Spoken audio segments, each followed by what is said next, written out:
Vamos, para continuar o nosso estudo de máquina síncrona, tomar uma máquina síncrona com um estator fechado em estrela. Lembrando que no estator está a armadura desta máquina, uma tensão de linha, ou seja, a tensão entre as fases, denominada como VL, e a frequência da tensão e corrente que vai entrar ou sair da máquina, denominada de F. O campo desta máquina produz um fluxo magnético estacionário no tempo. Isso pode ser feito através de uma bobina com alimentação em corrente contínua ou de um ímã permanente. Lembrando ainda que este campo está no rotor da máquina.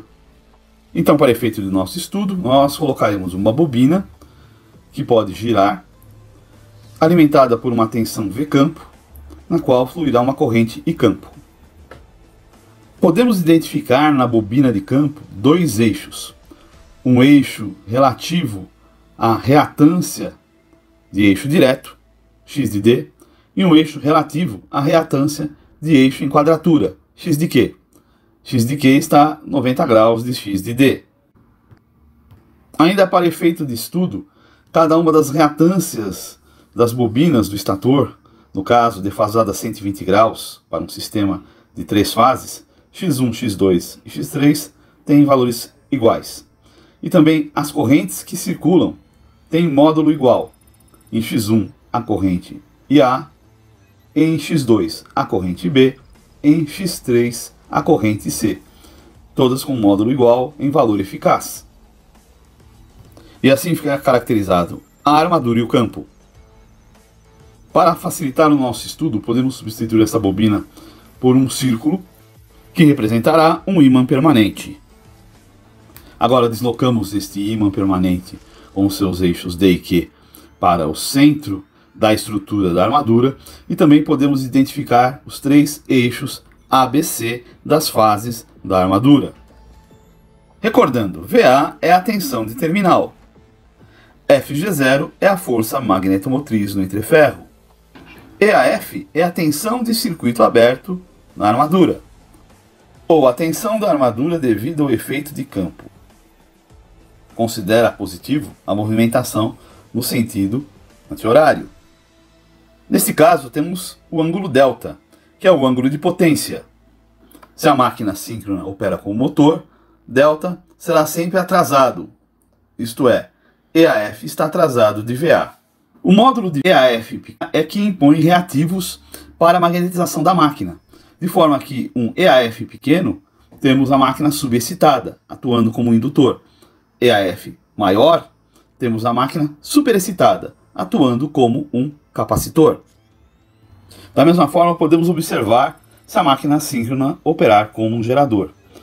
No caso, delta agora estará adiantado de VA, ou melhor dizendo, EAF estará adiantado de delta em relação a VA, sendo um valor menor quando é subexcitado, como um indutor, e com um valor bem maior quando superexcitado, como um capacitor.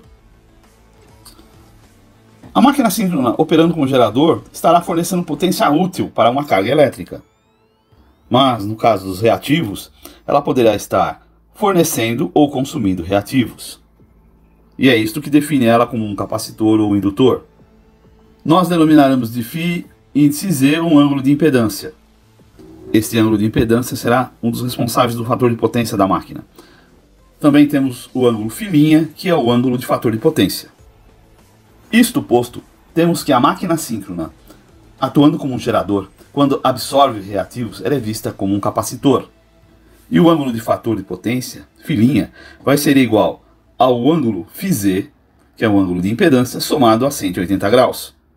Ainda, quando a máquina síncrona, atuando como um gerador, fornece reativos, ela é vista pelo sistema, pelo barramento infinito, como um indutor.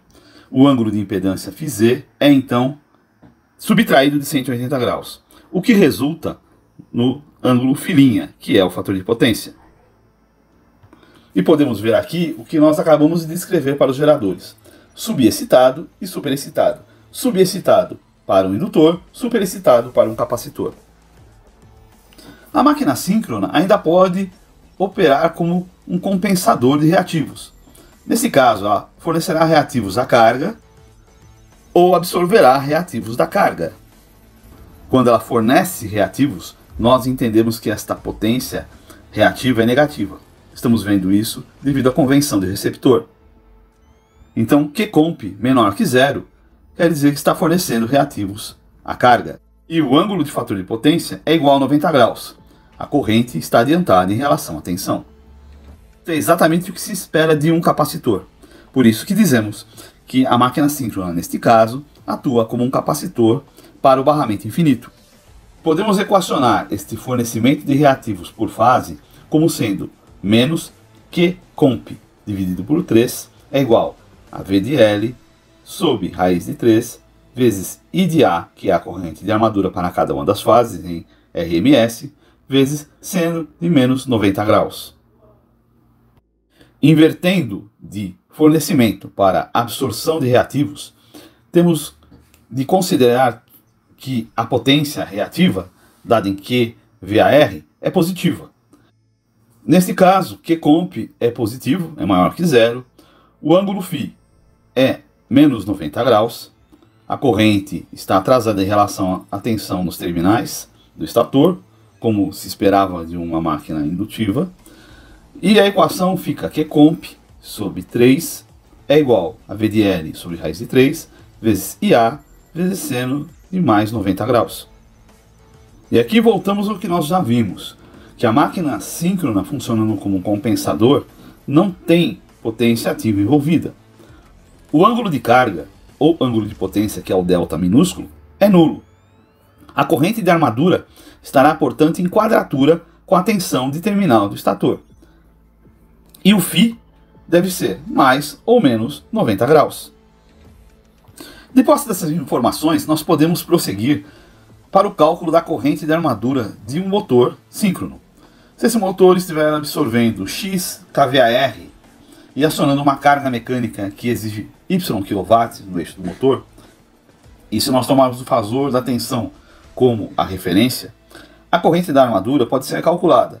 Inicialmente podemos calcular a potência aparente, S é igual a raiz quadrada de x quadrado mais y quadrado, isso vai ser dado em VA, em volt ampere, e logo a corrente da armadura vai ser igual a S, acima calculado, dividido por 3 vezes VL sobre raiz de 3.